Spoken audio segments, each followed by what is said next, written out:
कल मुझे किसी ने एक कहानी सुनाई और बड़ी इंटरेस्टिंग कहानी है कि एक शहर होता है, उसमें एक जो है वो बड़े सेठ जी रहते हैं।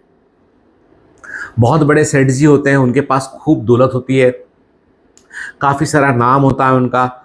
और वो सेठ जी की एक बेटी होती है, ठीक है। और वो एक ही बेटी होती है। सेठ जी अपनी बेटी की बड़ी धूमधाम से जो है अपने समान एक अमीर परिवार में शादी कर देते हैं। लड़का जो होता है वो भी जो है वो अच्छा व्यापारी होता है, लड़का भी, और अच्छे परिवार से होता है। मतलब सेठ जी के बराबर का ही परिवार था जहां सेठ जी ने शादी तय की, लड़की की शादी कर दी। शादी के कुछ सालों के बाद, 2-3 साल के बाद होता ये है कि उनके जो सेठ जी के जो समधी जी होते हैं, मतलब जो दामाद के पिताजी जो हैं, वो खत्म हो जाते हैं और पूरा व्यापार जो है वो दामाद के कंधों पे आता है। और दामाद जो है वो व्यापार को अच्छे से संभाल नहीं पाता है वो, और उसको गलत लत लग जाती है। उसे जो है वो जुआ खेलने की लत लग जाती है, उसको उसको जो है वो शराब पीने की लत लग जाती है, तो बहुत शराबी हो जाता है, जुआरी हो जाता है, और वो व्यापार पे ध्यान नहीं देता, तो व्यापार उसका जो है वो पूरा खराब होने लगता है, ठीक है। और बेटी की हालत अब खराब हो जाती है, क्योंकि कारण ये कि व्यापार में नुकसान होता है। नुकसान बड़ा होने पर जो है वो अब वो उतने अमीर, जितने अमीर थे उतने अमीर वो नहीं रह जाते हैं। उनको जो है वो तमाम अपने सेवक हटाने पड़ते हैं, और वो कम से कम रिसोर्स पे बेचारी काम चला देती है। ये बात माँ को मालूम चलती है, सेठानी को मालूम है। सेठानी बड़ी दुखी होती है, बोलती है कि अपनी एक ही बेटी है, तुम्हारे पास इतना सब कुछ है, तुम उनकी मदद कर दो। सेठ जी बोलते हैं कि देखो, उसके भाग्य का है वो, भाग उसका भाग्य में शायद वही लिखा है, और जब उसके भाग्य में मदद होगी ना, तो अपने आप से मदद आएगी। मतलब मेरे को भी इंतजार होगा कि जाके मदद करना है, अभी मैं भाग्य के खिलाफ मैं नहीं लड़ूंगा, ठीक है। अब क्या होता है, अब होता ये है कि वो जो सेठानी होती हैं, वो सोचती है कि यार कैसे मदद किया जाए, क्योंकि सेठ जी तो इस बात के लिए तैयार नहीं हो रहे कि मदद किया जाए, क्या किया जाए। तो वो क्या करती है, वो इंतजार करती है कि कभी ना कभी जो है वो बेटी दामाद यहाँ पर आएंगे तो देखूंगी मैं, ठीक है। तो एक दिन क्या होता है, किसी काम से उनका दामाद जो है वो शहर आया होता है, और वो मिलने पहुंच जाता है अपनी सासू माँ से। सासू माँ देखती कि भाई हालत तो इसकी बड़ी अच्छी नहीं है, हालत इसकी।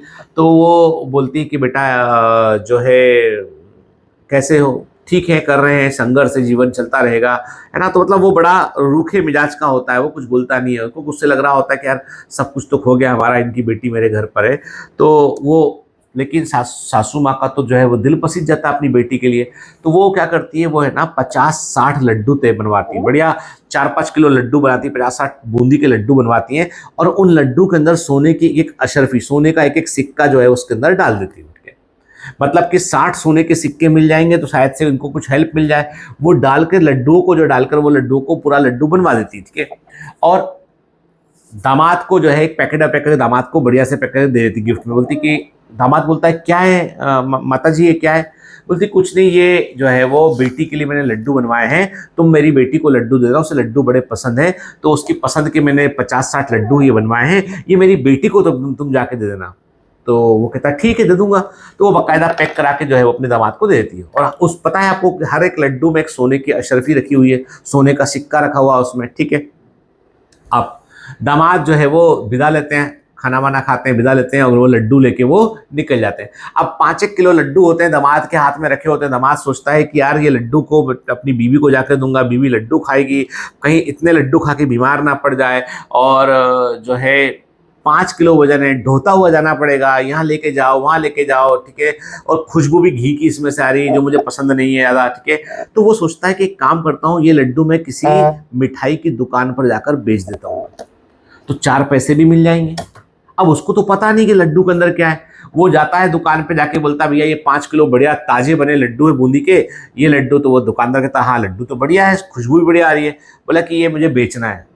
तो बोलता ठीक है, मैं तुमको थोड़ा सा पैसा दूंगा, क्योंकि कि तुम पता नहीं ला कहाँ से लेके आओ लड्डू, है तो अच्छे, दिख तो अच्छे रहे, पर रख लेता हूँ दुकान में बैठ के।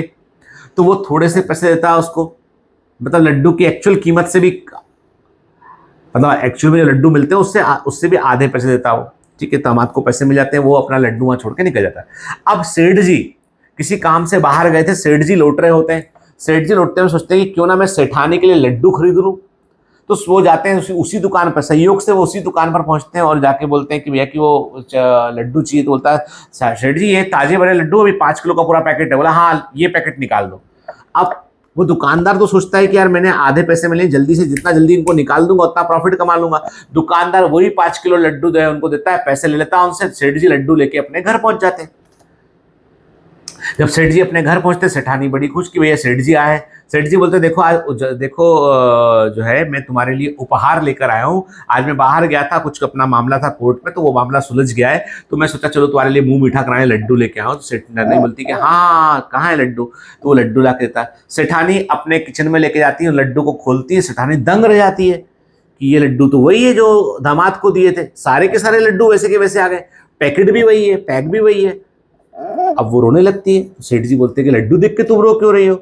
सेठानी पूरी बात बताती है कि मैंने अपनी बेटी का तो आपसे चोरी, आपकी चोरी से मैंने अपनी बेटी को मदद भेजने के लिए मैंने क्या किया था, मैंने 60 लड्डू बनाए थे, 50 लड्डू बनाए थे मैंने, उन लड्डू मैंने एक एक सोने का सिक्का डाला था, ये मैंने लड्डू सारे दामाद को दिए कि बेटी को जाकर दे देना। दामाद ने रास्ते में पता नहीं कहाँ दे दिए और आप पता नहीं कहाँ से ले आए। बोले नहीं, तो दुकान से लेके आया हूँ।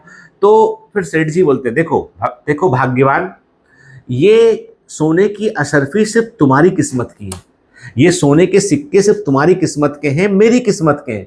घूम फिर के ये हमारे पास वापस आ गए। सोचो ना कि तुमने वो डाल के दिए दामाद को, दामाद की किस्मत में नहीं थे, दामाद ने दे दिए वो मिठाई की दुकान वाले को, मिठाई की दुकान वाला यदि खोल के देख लेता है एक आध लड्डू तो शायद उसके पास पूरी हो जाते वो, लेकिन उसकी किस्मत में भी नहीं थे वो, और वो थे सिर्फ मेरी किस्मत में। मुझसे पहले कोई ग्राहक पहुंच गया तो शायद उसको मिल जाते, पर वो नहीं पहुंचा, क्योंकि मेरे घर का दौलत था, मेरे घर का सोना था, वो घूम फिर के वापस मेरे पास आ गया। मतलब यही भाग्य लक्ष्मी है, यही भाग्य की लक्ष्मी है। तो कई बार क्या होता है कि हम तमाम कोशिश कर लें, कई बार कई चीजों से हम लड़ नहीं पाते हैं, तो वैसे में शांत रह के प्रयास करना ही एक अच्छा तरीका होता है। अब सेठानी के बात समझ में आती है कि सेठ जी क्यों कह रहे थे कि जिस दिन जरूरत पड़ेगी उस दिन वो अपने आप से उसकी मदद आएगी, कोई जरिया हो जाएगा। और ऐसा होता भी है। कुछ समय के बाद ये होता है कि उनका दामाद जो है वो किसी जगह पर वो व्यापार की कोशिश कर रहा होता है। उस जगह का राजा जो होता है वो दामाद को बोलता है कि भाई कि तुम हमको ये फला सामान सप्लाई करो, कर पाओगे क्या? दामाद बोलता है कर दूंगा। दामाद के पास अपने बहुत सारे जड़ी बूटी होती है, कोई उसके बहुत पेड़ पौधे लगे होते हैं, दामाद वो भेजता है और अचानक से वो फिर से अमीर हो जाता है और सब कुछ उनके पास दोबारा से हो जाता है, कुछ किए बगैर। सच्चाई तो यही है कि आपके हाथ में परिणाम नहीं है, आपके हाथ में सिर्फ प्रयास है। जितना प्रयास करते रहेंगे परिणाम देर सवेर जब भी मिलेंगे, मिलेंगे जरूर परिणाम, ठीक है। इसलिए कभी भी लड़िए, मतलब उदास मत होइए। आप इतना सोचिए कि कभी ना कभी कुछ ना कुछ ऐसा होगा जिसको लोग चमत्कार बोलेंगे और वो तुम्हारी किस्मत का होगा, जरूर मिलेगा। All the best.